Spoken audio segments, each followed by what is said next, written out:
Voice of people, जनता की आवाज। आप देख रहे हैं वीओपी न्यूज।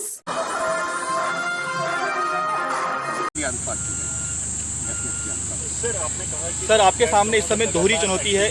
सर लॉन्च पैड्स में आतंकियों की संख्या के बारे में सर कुछ रिपोर्ट की कितने आतंकी जो है वो लाइन ऑफ कंट्रोल और अंतर्राष्ट्रीय सीमा से सटे इलाकों में लॉन्च पैड्स में हैं? देखिए, ये फिगर बार बार पूछी जाती है, कोई इसका फर्म फिगर तो नहीं होता है। असेसमेंट रहती है जो वहाँ की रिपोर्ट्स की जो रहती है, उसके मुताबिक जो कश्मीर के अपोजिट जो ट्रेनिंग कैंप्स हैं उसमें कभी भी ये तादाद जो है वो 150 से लेके 250 के बीच में आंकी जाती है। और जो जम्मू का एरिया है आईबी और एलसी को मिला करके यहाँ पर 125 से लेके 150 के करीब तादाद आंकी जाती है।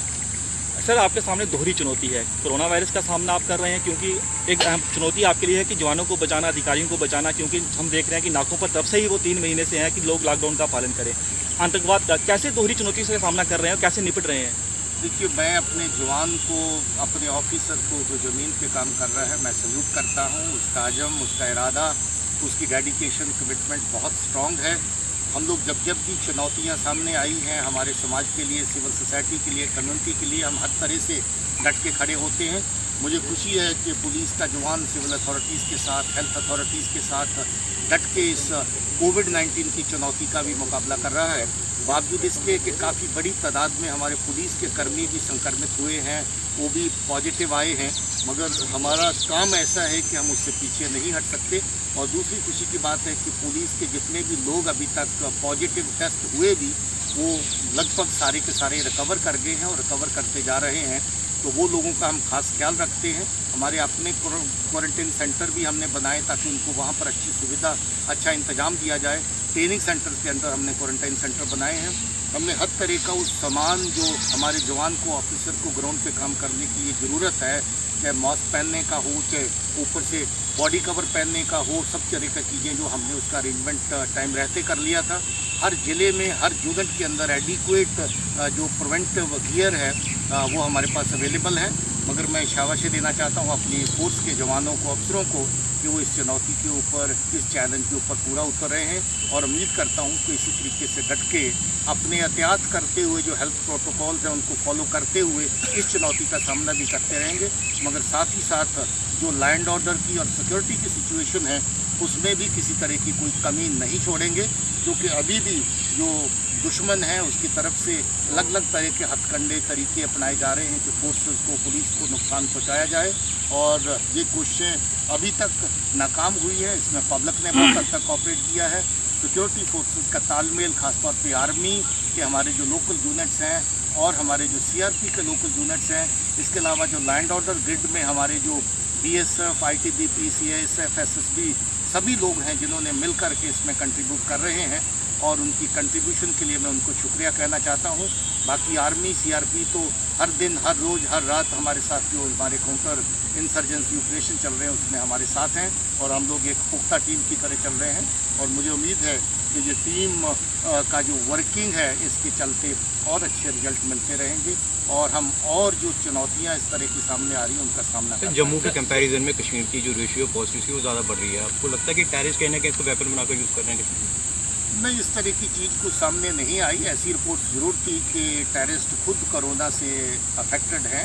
पाकिस्तान से जो कॉल आई थी किसी ट्रेनिंग कैंप से, उसमें बताया गया था कि जहाँ कैंप्स के अंदर कोरोना का कहर इस वक्त पनप रहा है, चल रहा है और उनका ख्याल नहीं किया जा रहा है।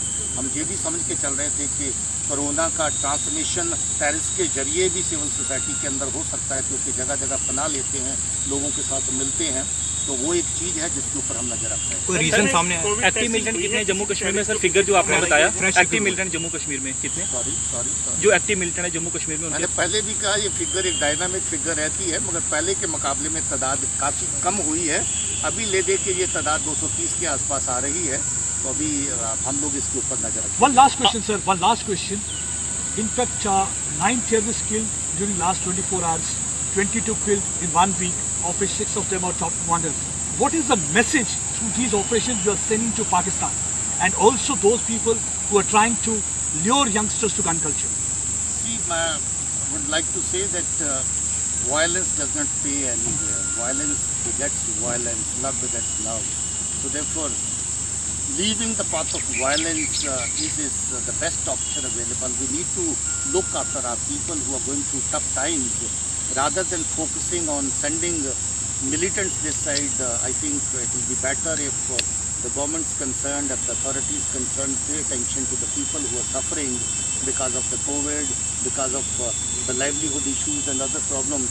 So therefore I would say that we need to look after our people rather than we need to make lives of our people rather than destroying their lives. एक आखिरी सवाल सर, अमरनाथ यात्रा के लिए तैयारी कर ली गई है?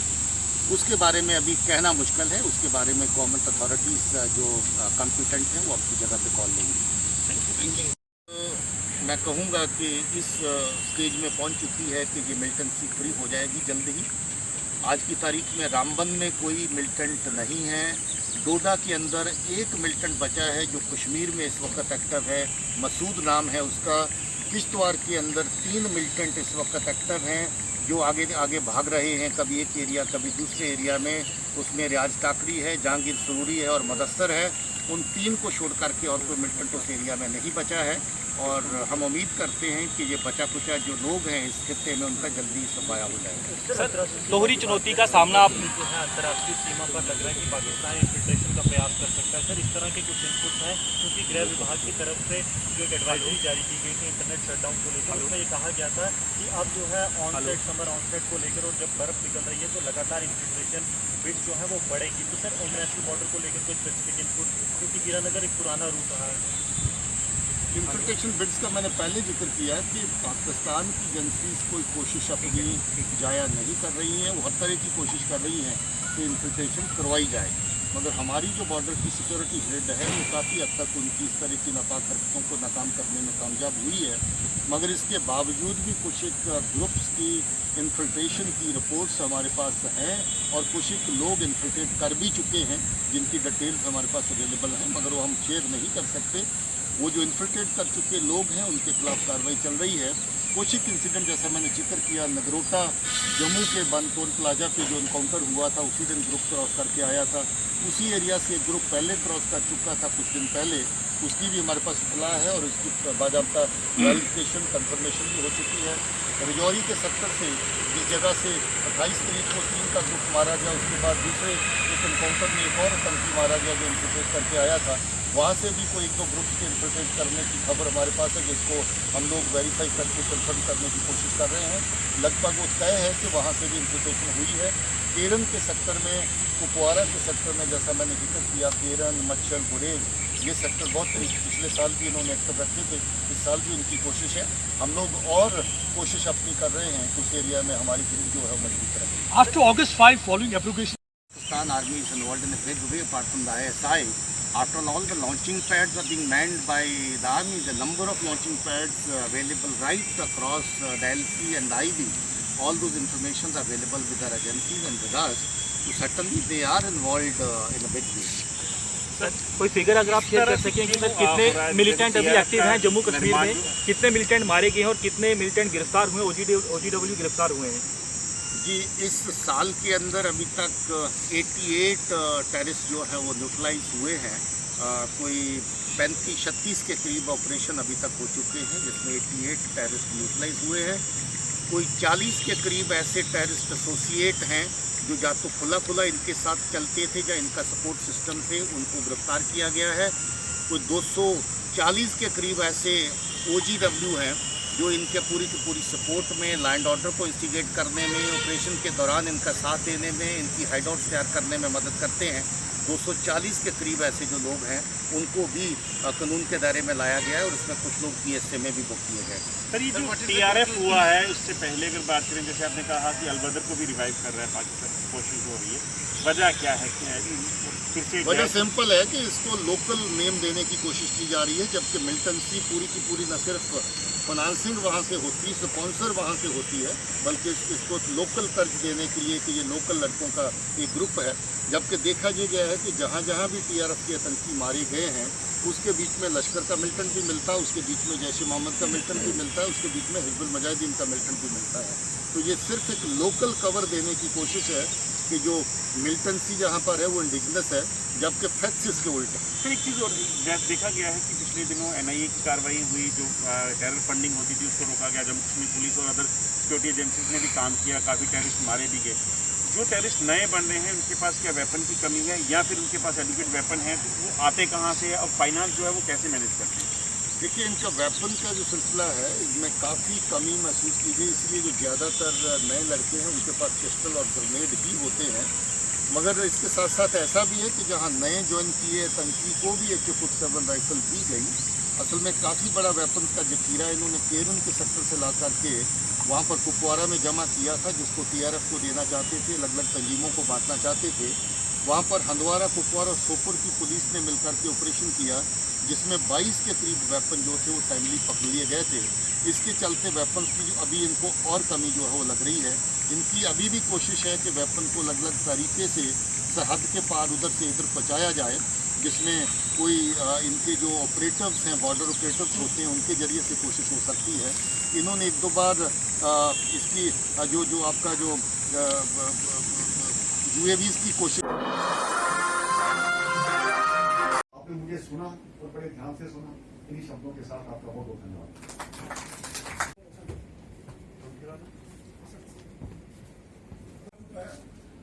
आपने फेसबुक पे लाइक भी करता, सिर्फ देखते हैं, व्यूज आते हैं, लेकिन कमेंट्स नहीं।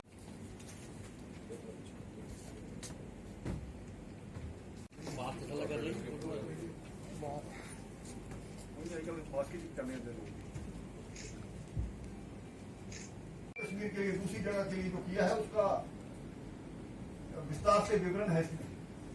हम सब उनको जो वार प्रेसिडेंट है वो ये पत्थर ले जाए नीचे से, उसमें उसी की हाजिर लगेगी जो उस पर कमेंट्स करेगा। भारतीय जनता पार्टी जिंदाबाद। जी सर, बताइए जो आज की मीटिंग यहाँ पे हुई है, क्या मकसद है मीटिंग? मोदी जी का एक साल जो दूसरी टर्म है वो पूरे होने पर भारतीय जनता पार्टी की तरफ से पूरे देश भर में वर्चुअल रैलीज का आयोजन हो रहा है। पिछले सप्ताह से शुरू, जिसमें अमित शाह जी, राजनाथ सिंह जी और हमारे जगत प्रकाश नड्डा जी, इसी प्रकार से विभिन्न नेता अलग अलग जगह पर इस रैलीज का संबोधित कर रहे हैं। इसी उपलक्ष्य में 14 जून को हमारे रक्षा मंत्री श्रीमान राजनाथ सिंह जी जम्मू प्रोविंस के हमारे कार्यकर्ताओं को संबोधन करेंगे। तो देश भर में जिस प्रकार से महामारी के दौरान एक नया सिस्टम अडॉप्ट करना पड़ रहा है, पूरे देश को जानकारी देने के लिए, अपने कार्यकर्ताओं का मोराल बूस्ट करने के लिए, उन्होंने जो काम किया है इस दौरान, उनको धन्यवाद करने के लिए इस रैली का बहुत महत्व है। हमारे कार्यकर्ता उसकी तैयारी के लिए अपना काम कर रहे हैं। बूथ स्तर पर हम लोगों के साथ जुड़ें, हर घर में हम लोगों के साथ जुड़ें, इस तरह का हमारा प्रयास यहाँ पर चल रहा है। उसी उपलक्ष्य में हमारे जिला जम्मू की ये मीटिंग थी, जिसके अध्यक्ष श्रीमान विनय जी हैं और बाकी साथियों सहित हम यहाँ आज बैठे थे।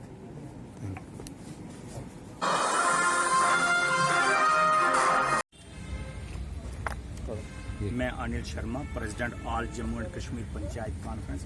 बड़े दुख से कहना पड़ता है कि हमारे साथी all Jammu and Kashmir panchayat conference के vice president Jammu Kashmir UP से अजय पंडिता भारती जी, उनको कल मिलिटेंटों ने जो है वो टारगेट किया, उनको मार दिया गया और उनको हम सबसे पहले जो है श्रद्धांजलि भेंट करते हैं।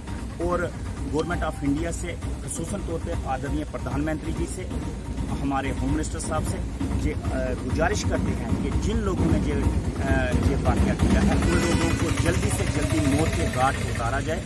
जहां जम्मू कश्मीर के अंदर हम लोगों ने बार बार कहा कि हमारे लोगों को, हमारे ऑफिस बेरर जो हैं, हमारे लोगों को, सरपंचों को जो है वो सिक्योरिटी फ्राहम की जाए, लेकिन बदकिस्मती से कहना पड़ता है कि जहां सिक्योरिटी फ्राहम नहीं की गई, जहां मनीर खान जो ADGP सिक्योरिटी रह चुके हैं, उनके पास मैं 10 मरतबा मिला हूं, कहा है मैंने कि इन लोगों को सिक्योरिटी जो है वो दी जाए, लेकिन उन लोगों को सिक्योरिटी नहीं दी गई। मैंने मुनीर खान साहब के आगे हाथ जोड़े, मैंने कहा जनाब इन लोगों को खतरा है, इन लोगों को सिक्योरिटी दी जाए, लेकिन मुनीर खान साहब ने उनको सिक्योरिटी नहीं दी, एडीजीपी सिक्योरिटी ने सिक्योरिटी नहीं दी। और हमारी रिप्रेजेंटेशन आज भी एडीजीपी सिक्योरिटी ऑफिस में पड़ी हुई है।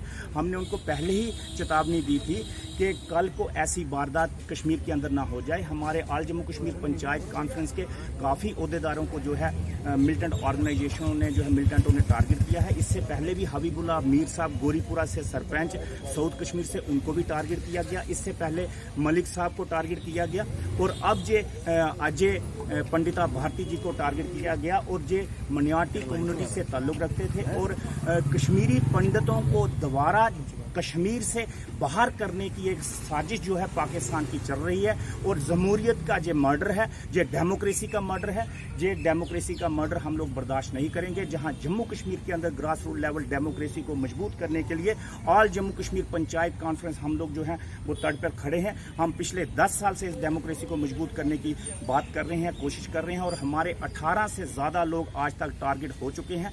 और आज अजय भारती पंडिता जी जो हैं उनको भी टारगेट किया गया, लेकिन हम लोग हार मानने वाले नहीं हैं। हम लोग ये कहेंगे कि ऑल जम्मू कश्मीर पंचायत कॉन्फ्रेंस आगे भी काम जो है वो करती रहेगी।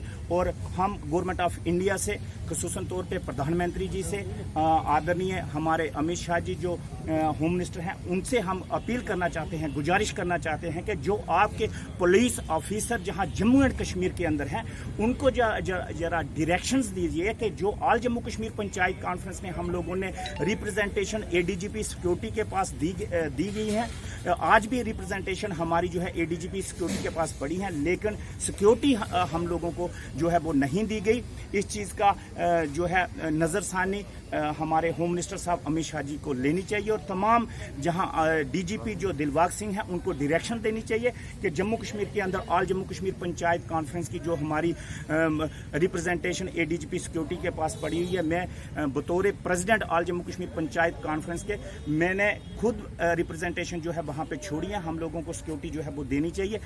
जे डेमोक्रेसी के ऊपर हमला है, जे जमहूरियत के ऊपर हमला है, जे लोकतंत्र के ऊपर हमला है, इसको हम बर्दाश्त नहीं करेंगे और भी हम लोग पूरी दृढ़ता से जो है आगे ग्राउंड पे काम करने की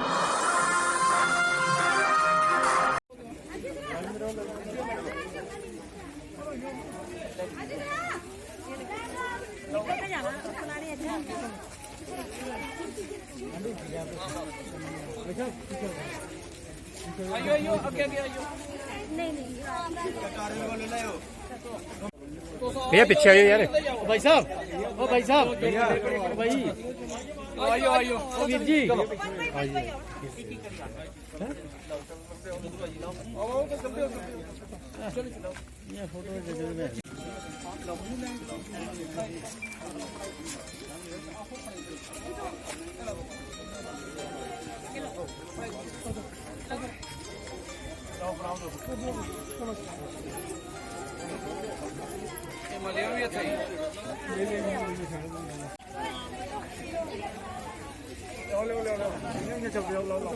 कोरोना महामारी के दौरान पार्टी की तरफ से आदेश है कि हर जगह कोई भी व्यक्ति भूखा ना रहे और सभी लोगों की सेहत के लिए पार्टी काम कर रही है। उसके लिए भारतीय जनता पार्टी ने अपने सभी मोर्चों को ये काम दिया है, चाहे ये युवा मोर्चा है, महिला मोर्चा है, हमारा आज ओबीसी मोर्चा इस कासिम नगर में यहाँ पर सैनिटाइज़र और नैपकिन ये अपने मास्क मारने का काम यहाँ पर किया है। और इस तरह से अलग अलग क्षेत्रों में इस प्रकार का काम किया जा रहा है। आज हमारे अध्यक्ष ब्रह्मजोत जी, हमारे जिला अध्यक्ष श्री वीरे जी, राजकुमार जी और बाकी हमारे सभी साथी इस कार्य को इस कार्यक्रम का आयोजन किया। मैं इनका धन्यवाद भी करना चाहता हूँ और उनको शाबाश भी देता हूँ। बहुत ही अच्छा कार्य इनके द्वारा किया जा रहा है। अनंतनाग पहली बात है, जो कल का इंसिडेंट हुआ है उसको कंडेम करते हैं। कहीं ना कहीं हमारी ये गवर्नमेंट से रिक्वेस्ट है कि उसको प्रोवोक करा जाए, पता चले कि कहाँ उसको लूप होल्स थे जिसकी वजह से उसको एक 35 से 30 साल बच्चे को उनने कत्ल करा और वो भी हम में से ही था, वो भी और एक था मजबूरी में उसको भी वहाँ जाना पड़ा, क्योंकि यहाँ पे गवर्नमेंट की तरफ से, सेंट्रल गवर्नमेंट की तरफ से या स्टेट गवर्नमेंट की तरफ से कोई ऐसा कोई एवेन्यू नहीं दिया गया जिसको वो अवेल करता और ये अपना रोजी रोटी स्टार्ट करता है। और बेसिकली ये तो कल का इंसिडेंट है, उसके बाद में हमारा बेसिकली तीन मुद्दों का एजेंडा है जिसके लिए हमने आज धरना रखा था। पहला एजेंडा है कि एनहांसमेंट करा जाए, रिलीफ का एनहांसमेंट करा जाए। 108 काफ़ी नहीं होता, और हम जिस ग्रुप में हैं वो 50 से सारे टप गए हैं, ऊपर टप गए हैं, 50 से ऊपर क्रॉस कर चुके हैं, और हर एक बंदे को कम से कम 5,000 4,000 दवाइयाँ लानी पड़ती है, और ये इससे हमारा गुजारा नहीं होता।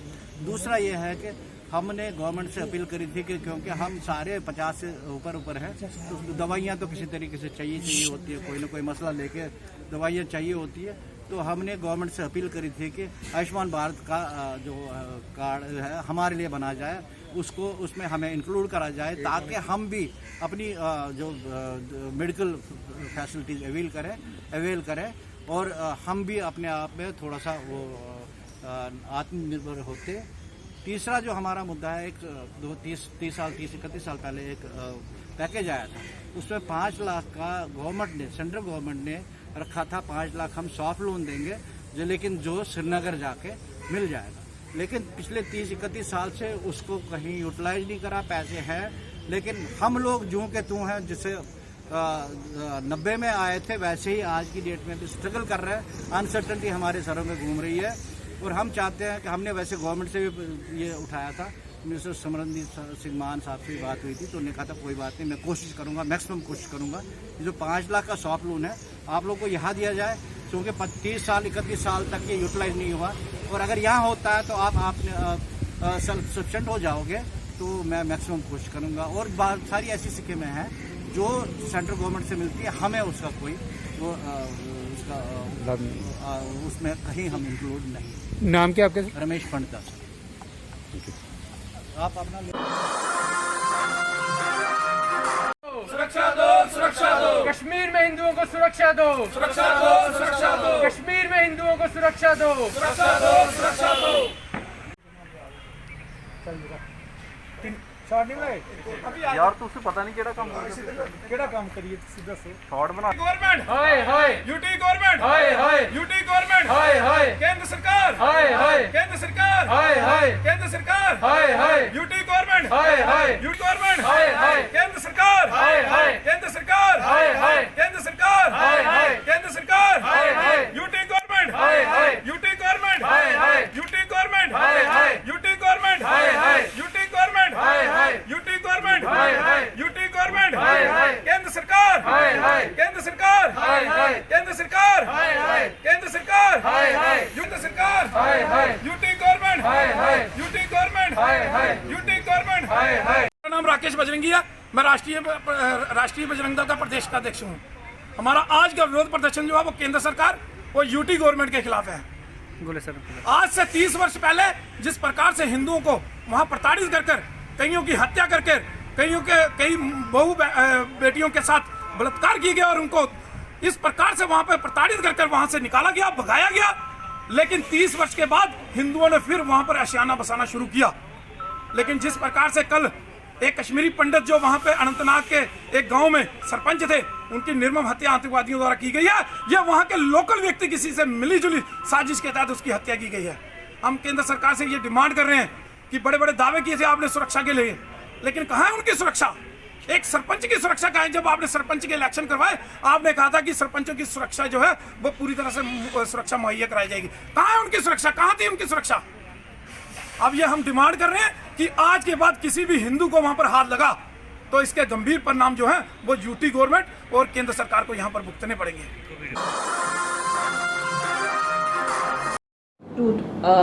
02 की जो बात कर रहे हैं वो बच्चे लगे हुए हैं ना, नौकरी कर रहे हैं, जो उनकी तनख्वाह है, जो उस वक्त यूटी नहीं था, उस वक्त स्टेट थी, उस गवर्नमेंट ने जो फैसले लिए थे, अभी वो कहीं न कहीं पे, एक तो पहले युवा जब नौकरी में आ जाता है तो फिर वो उस वक्त जो कॉन्ट्रैक्ट हुआ था, हम सोचते हैं ये बहुत अच्छी बात है क्योंकि हमारी गवर्नमेंट ने उनके साथ वादा किया हुआ है कि आपकी बात सुनी जाएगी और आपकी बात रखी जाएगी और उनको भी फ़ायदा हो जाएगा। लेकिन अभी जो 10,000 नौकरियां या 50,000 नौकरियां हैं, ये युवाओं के लिए ही है ना।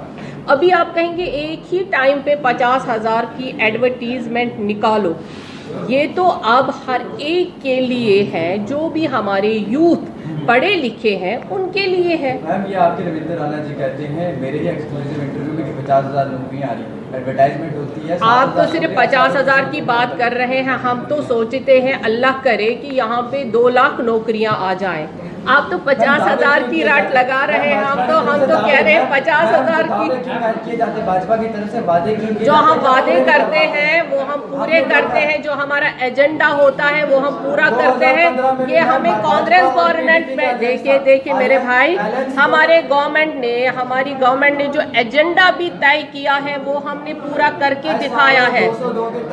बीजेपी और पीडीपी का बेटी बचाओ बेटी पढ़ाओ का जो नारा है प्रधानमंत्री जी का जी, लेकिन आपको जानते हैं कि NRHM की बात करें, चाहे आंगनबाड़ी वर्कर्स की हम बात करें, 10+2 लेक्चर की बात करें, खासकर वहाँ पर लेडीज हैं जो पिछले कई सालों पर सड़कों पर है और धरना प्रदर्शन कर लिया। आप खुद एक लेडीज है तो आप क्या कहना चाहेंगे? हम ये कहेंगे कि देखिए, हमें तो सिर्फ हम अभी 2.0 में ही है ना, 2.0 में है। पिछले 5 साल आप पिछले 70 सालों को आप देख लीजिए, इतिहास को देख लीजिए। 70 सालों में क्या कोई सवाल करने के लायक रहा था? 70 सालों में क्या कभी आप लोगों ने, आप मेरे भाइयों ने कोई सवाल किया कि ये क्यों हो रहा है, ये कैसे हो रहा है? 70 सालों की बुनियाद जो टेढ़ी मेढ़ी है, उस बुनियाद को हमने सही करना है। और जो ये सारे कॉन्ट्रैक्ट्स पे लगे हैं, बैक एंट्रीज हैं, आप उसको कह रहे हैं SRO2, ये सारा हमने सोचा कि भाई हमारी गवर्नमेंट है, हम किसी की रिज़्क नहीं छीन सकते हैं, हम किसी को बेरोज़गार नहीं कर सकते हैं। तो हमने उन युवाओं को भी जो नौकरी में लगे हुए थे, चाहे वो कैसे भी लगे हैं, चाहे वो मेरिट पे भी नहीं लगे हुए हैं, लेकिन तब भी हमारी गवर्नमेंट ने उनको वहाँ पे मुस्तकिल करने की हम बात सोच रहे हैं।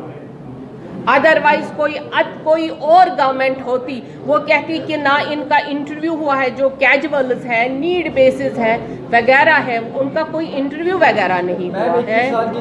देखिए नहीं, कोई बैकडोर एंट्री के इसमें आ जाए तो आप 21 साल दे दें या 50 साल दे दीजिए।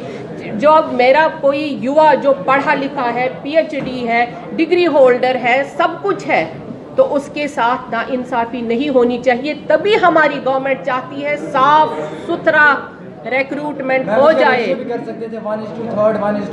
देखिए, जो आप सोचते हैं अगर ऐसे गवर्नमेंट चलती तो अलग बात होती, क्योंकि गवर्नमेंट के अपने प्लान होते।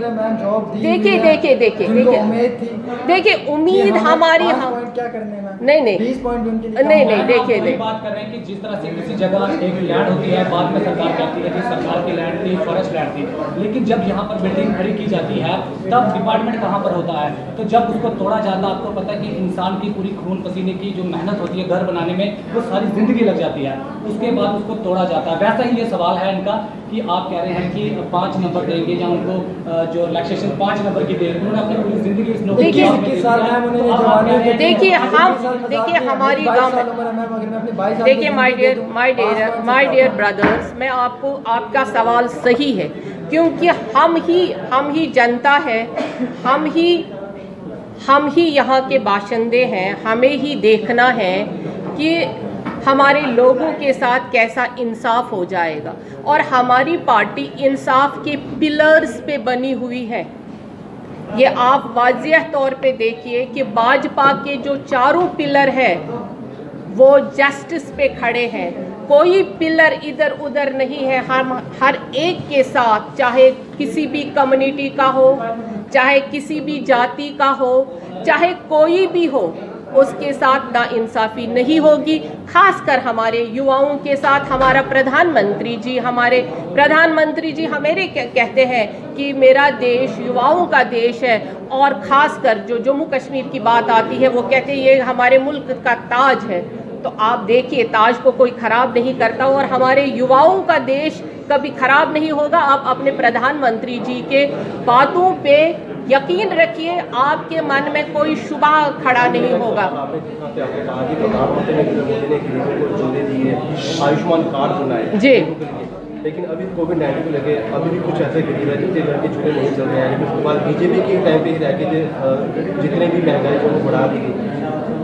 देखिए महंगाई तो बढ़ी नहीं है। आप देखिए आज गैस सिलेंडर आपको 600 में मिलता है और घर पहुंचता है। नहीं, आप देख लीजिए, देखो पेट्रोल बढ़ गया, डीजल बढ़ गया। देखिए जब हम टैक्स बढ़ा दी गई, जो की गाड़ियां नहीं देखिए टैक्स, अगर हम टैक्स नहीं देंगे, मैं अपनी बात करूंगी, टैक्स नहीं देंगे तो देश नहीं चलेगा मेरे भाई। बट टैक्स तो हमें देना है, टैक्स नहीं देंगे तो देश नहीं चलेगा ना।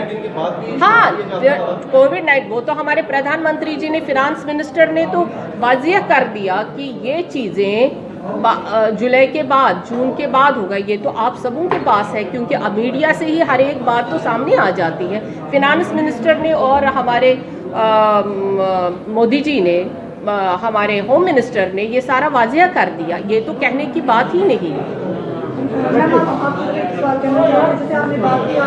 इस पेंडेमिक से निकल आए और हम तरक्की की तरफ चले तो, और हम आपके माध्यम से ये भी बताना चाहते हैं कि जो अभी हम वर्चुअल, जो हमारे राजनाथ जी प्रेस रैली कर रहे हैं, उसमें भी लोगों को बड़ा साथ देना पड़ेगा। और आपके माध्यम से हम कहना चाहेंगे कि लोग जो अभी हमारे पोस्टर्स निकले हैं उसमें भी बढ़ चढ़ कर हमारे नौजवान आ जाएं और अपनी जो उनकी इतनी देर की तमन्नाएं थी कि हम बेरोज़गार बैठे हैं, अब वो बेरोज़गार नहीं बैठेंगे।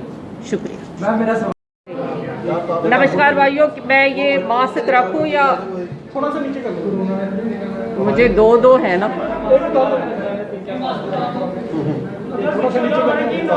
चलिए रख लेती हूँ, बट बड़ा मुश्किल है। नमस्कार सबों को। आज हमारी जो ये प्रेस कॉन्फ्रेंस है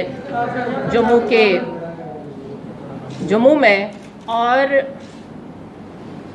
हमारे जो पिछले 6 साल हमारी गवर्नमेंट के रहे बीजेपी के, वो किसी से डकी छुपी बात तो है नहीं। हमारे साथ, हमारी पूरे हिंदुस्तान में, पूरे वर्ल्ड में आज कहा जाए तो हमारे लीडर का नाम सूरज की तरह रोशन है। हमारा लीडर नरेंद्र मोदी जी, जिन्होंने पिछले 5 साल भी बहुत ही अच्छे तरीके से निकाले, और जो आज बीता साल है, 1 साल जो हमारी उपलब्धि है, वो भी किसी से डकी छुपी बात नहीं है। बिल्कुल इस साल में हमें बहुत सारी चुनौतियों का भी सामना हो रहा है, और जो पिछला 1 साल हमारा रहा उसमें इतने हिस्टोरिकल डिसीजंस लिए गए कि पूरा वर्ल्ड हमारे लीडर को गुरु मानने लगा। और आज की डेट में जब हम देख रहे हैं कि आज पूरा विश्व कोरोना से जूझ रहा है, और इस कोविड में भी हमारे लीडर ने शेर की तरह हिम्मत दिखाई और पूरे भारतवर्ष को इस वबाही बीमारी से बचाने की पूरी तरीके से कोशिश हो रही है, और इसमें हम सफल भी हो रहे हैं। और इंशाअल्लाह बहुत ही जल्द हम इस वबा से नजात पाएंगे। और जो रहा, जितना भी हमने काम किया इस 1 साल में, भले ही वो नेशनल लेवल पे है या हमारे स्टेट लेवल पे है, जो कि अब हमारे जम्मू कश्मीर में एक नया बाब खुल गया। एक नया बाब उस दिन से ही खुल गया जब सेंट्रल गवर्नमेंट ने हमारे स्टेट को एक पावरफुल यूटी बनाई, और अब जो हम फैसले सेंटर में लेते हैं वही फैसले यहाँ पे लागू हो जाते हैं। अब नौजवानों को नौकरियाँ मिलेंगी और बिना भेदभाव के हर एक कास्ट, क्रीड सब छोड़ के नौजवानों को नौकरियां मिलेंगी और अभी जो हमारे जितने भी मसले थे वो सारे सॉल्व होने लगेंगे इंशाअल्लाह। और सबसे बड़ी बात जो मैं आपसे शेयर करना चाहती हूँ वो ये है कि जिस तरह से हमने सड़कों का जाल बिछाया, जिस तरह से यहाँ पे एम्स आया, central university, medical colleges, education, हर एक गांव में जितने कॉलेजेस हमारी गवर्नमेंट ने दिए, जितने मेडिकल कॉलेजेस, शायद ही किसी और स्टेट में इतने कॉलेजेस बने होंगे। अब हमारे बच्चों को दूर बाकी स्टेट्स में जाने की ज़रूरत नहीं है। और सबसे बड़ी बात है कि हमारी जितनी स्कीम्स हैं वो ज़मीनी सतह पे लागू हो रही है। आयुष्मान आज की डेट में गोल्ड कार्ड, जिस मरीज़ के पास, जिस गरीब के पास कोई पैसा नहीं होता था वो उस हॉस्पिटल में जाता, और आज की डेट में भी हमारे पास बहुत सारे निचले स्तर के लोग हैं जिनके पास कोई पैसा नहीं होता है, जिनके पास डॉक्टर के पास फीस भरने के लिए कोई पैसा नहीं होता है। आज उसके पास एक कार्ड है, वो हॉस्पिटल में जाता है, वहाँ दिखाता है और उसको सारी सुविधाएं मिलती हैं। आप देखिए, एक माँ जो चूल्हे पे अपना गुजर बसर करती थी और उस चूल्हे में भी उसको आंसू आ जाते थे, और हमारे प्राइम मिनिस्टर ने, मोदी जी ने उसके घर में गैस दिलवा दिया। जो गैस का सिलेंडर पहले ख्वाब बन गया था, जिस गैस के सिलेंडर पे लोग पॉलिटिक्स करने लगे थे, वो गैस सिलेंडर एक गरीब के घर में पहुंच गया। बेटी बचाओ बेटी पढ़ाओ, ये स्लोगन हमारे प्रधानमंत्री जी का वो स्लोगन है। जब आज बच्ची पैदा हो जाती है तो उसके घर में पहले लक्ष्मी पहुंच जाती है, पहले उसके अकाउंट में 1000 रुपया आ जाता है, फिर वो बेटी हम पढ़ाते भी हैं और जब वो 18 साल की हो जाएगी तो उसकी शादी भी शान से वो माँ बाप करेगा। ये सारी बातें जितनी भी हैं ये हमारे उस मिट्टी के लिए, जो हमारी भारत माता की मिट्टी है, उसके लिए ये गर्व की बात है कि हमें इस तरह से अपना प्रधानमंत्री मिला है। हमारे J&K में भी यूँ ही उन्होंने पहला कारोबार संभाला, पहले वो यहाँ पे आए। आज जब ये साल शुरू हुआ, जब ये 19 का साल चला गया, तब भी प्रधानमंत्री जी ने हमारे यहाँ के लिए बहुत ज़्यादा सोचा, अभी भी वो ज़्यादा सोच रहे हैं। और अगर ये कोविड नहीं आया होता तो शायद आज हम जन्नत का वो नज़ारा देख ही लेते जो हमने कल्पना की हुई थी। हम चाहेंगे कि हमारा जम्मू कश्मीर बहुत अच्छे तरीके से तरक्की करे, जो यहाँ के नौजवान हैं वो तरक्की की राह पे गामजन हो जाएं, और जो हमें पड़े हुए काम हैं यहाँ पे वो भी तेज़ी से चल रहे हैं। और हम कोशिश कर रहे हैं, यहाँ की गवर्नमेंट, अभी जो LG साहब हमारे बैठे हुए हैं, हम उनसे भी आपके माध्यम से रिक्वेस्ट करेंगे जो हमारे लोगों को जितनी भी परेशानियां हैं वो दूर हो जाए।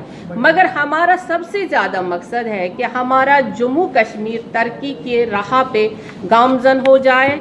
और हम आपके माध्यम से ये भी कहना चाहेंगे कि जितने भी हमने सोचा है, हमारी गवर्नमेंट ने, हमारे मोदी जी ने सोचा है कि उससे भी बढ़कर हम यहाँ पर दे रहे हैं, क्योंकि वो जो सोचते हैं वो करके दिखाते हैं। जैसे राम मंदिर सिर्फ कहा था, लोगों ने सिर्फ कल्पना की थी, और हमारे सामने वो ख्वाब नहीं बल्कि हकीकत के रूप में आज हम राम मंदिर की तामीर को देख रहे हैं। जितने बड़े हिस्टोरिकल डिसीजंस उन्होंने लिए हैं तो शायद ही कोई गवर्नमेंट इसके बारे में सोच सकती थी। मिनिस्टर साहब जो यहाँ पे बेंच ओपन हुआ है कैट का, क्या कहेंगे? देखिए, ये हमारी स्टेट के लिए बहुत अच्छा हुआ है कि हमारी स्टेट में सर्विस मैटर्स जो थे वो मोर देन 32,000 हैं और एक्सक्लूसिव बेंच जो है 18th बेंच जो कॉन्स्टिट्यूट किया है उसका हम वेलकम करते हैं। लेकिन उसके साथ साथ मैं ये भी कहूँगा कि जो सेंट्रल गवर्नमेंट है, जो मिनिस्टर हैं डीओपीटी के डॉक्टर जितेंद्र सिंह, उनको ये भी देखना चाहिए कि पूरे हिंदुस्तान में अब टोटल 18 बेंच हो गए हैं। तो जब 17 बेंच थे टोटल, तो तब 28 लोग जो थे उन बेंचेस में ऑलरेडी शॉर्टेज थी, क्योंकि जो आपने बेंच के मेंबर्स हैं, जहां से इलाहाबाद बेंच से जस्टिस राकेश सागर जैन को लाया, वो जुडिशियल मेंबर हैं, वहाँ पे जो सैंक्शन स्ट्रेंथ थी वो 8 मेंबर्स की है।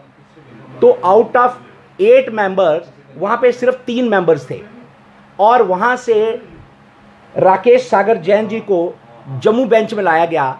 अब वहाँ पे सिर्फ 2 मेंबर्स रह गए हैं। तो पूरे हिंदुस्तान में जितने भी बेंचेस हैं सब में मेंबर्स की शॉर्टेज है। तो आपने देश चलाना है, आपने शॉर्ट टर्म मेजर्स नहीं लेने हैं, आपको लॉन्ग टर्म मेजर्स लेने पड़ेंगे। कैट जो है वो पूरे हिंदुस्तान में काम करना चाहिए, वो सिर्फ जम्मू कश्मीर में ही नहीं काम करना चाहिए, क्योंकि सरकारों को शॉर्ट टर्म मेजर्स के साथ साथ लॉन्ग टर्म मेजर्स लेने पड़ेंगे। तो ये जो शॉर्टेज है मेंबर्स की पूरे हिंदुस्तान में कैट की, उनकी भरपाई जो करना है वो सरकार का काम है। तो सरकार जो है वो शॉर्ट टर्म मेजर से नहीं चलाई जा सकती हैं।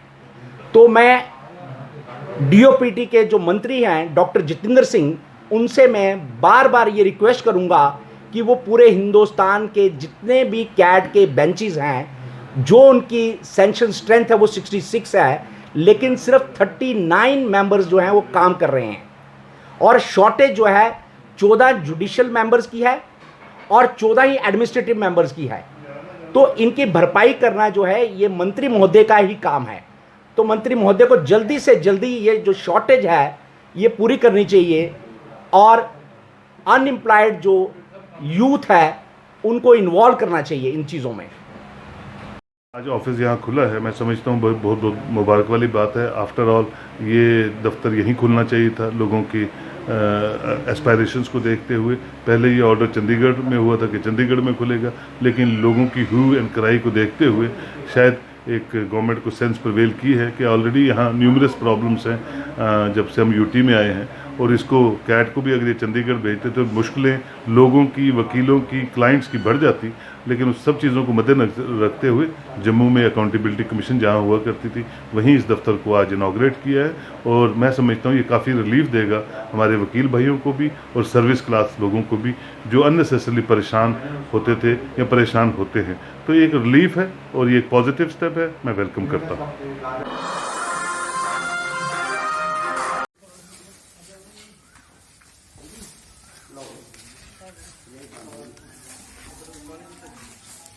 चलो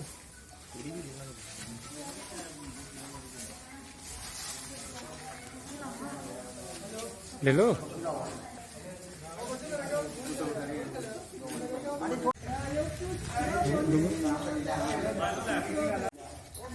कोई गल नहीं, दे रहे हो,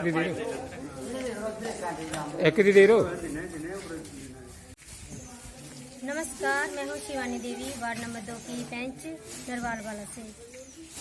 रमन बल्ला जी का सबसे ज़्यादा बहुत बहुत शुक्रगुजार हूँ कि उन्होंने मुझे 3 बार 4 बार जहाँ पे राशन सप्लाई किया, हमें सब लोगों को दिया, हमारे साथ पंचों को, साथ वार्ड में हमारी मैडम सरपंच जी को, सबको वार्ड इन्होंने सप्लाई किया। आज हम रमन बल्ला जी को बहुत बहुत शुक्रिया अदा करते हैं कि उन्होंने हर गरीब को राशन पहुँचाया, हर गरीब इंसान को भूखे को खाना खिलाया है। ऐसा कांग्रेस वाला इंसान मैंने कहीं देखा नहीं, ऐसा नेता कहीं नहीं देखा। हम इसके बहुत बहुत आभारी हैं, शुक्रगुजार हैं कि वो लोग कहते हैं, बहुत सारे लोग कहते हैं कि कांग्रेस पार्टी ज्वाइन नहीं करनी चाहिए, लेकिन मैं हर इंसान को यही बोलूँगी, यही कहूँगी कि हर भाई बहन, हर गरीब रमन बल्ला जी के साथ जुड़ें, कि रमन बल्ला जी के साथ जुड़ के उनको बहुत ही बेनिफिट होगा, क्योंकि वो ऐसा नेता है, ऐसा शख्स है कि हर गरीब की मदद करेंगे, हर तरफ की मदद करेंगे, कभी भी किसी गरीब को देश में भूखा नहीं रहने देंगे। हमारे देश में और बहुत भी मंत्री हैं, कभी उन्होंने ये नहीं सोचा कि हमारे देश में कौन से लोग गरीब हैं, कौन से लोग जरूरतमंद हैं। इस वक्त लोगों को दिहाड़ी नहीं मिल रही, लॉकडाउन में अंदर रह रहे हैं, बहुत सारे गरीब लोग हैं जिनको किसी तरह की सहूलत नहीं मिल रही। लेकिन आज मैं रमन बल्ला की इतनी शुक्रगुजार हूँ कि वो हर शहर में, हर गांव में राशन डिवाइड कर रहे हैं। कि इसकी पार्टी ज्वाइन करके हम बहुत ज़्यादा खुश हैं कि आज हम अपने वार्ड के लोगों को, गरीब लोगों को बहुत ज़्यादा हेल्प कर रहे हैं और इन्हीं के थ्रू कर रहे हैं। कांग्रेस पार्टी बहुत अच्छी है, नंबर 1 है, देश की सेवा कर रहे हैं। एक हिंदुस्तानी, सच्चे हिंदुस्तानी की तरह हम सेवा कर रहे हैं। देश भर में हम सेवा इसी तरह से करेंगे। अगर लोगों को थोड़ी सी आपत्ति है कि कांग्रेस पार्टी ऐसी है, लेकिन हम कहते हैं, गर्व से कहते हैं कि कांग्रेस पार्टी बहुत ही अच्छी है। हम देश के साथ चलेंगे, सच्चाई से चलेंगे, हम देश को अपने महान बनाएंगे। जय भारत की, जय हिंद।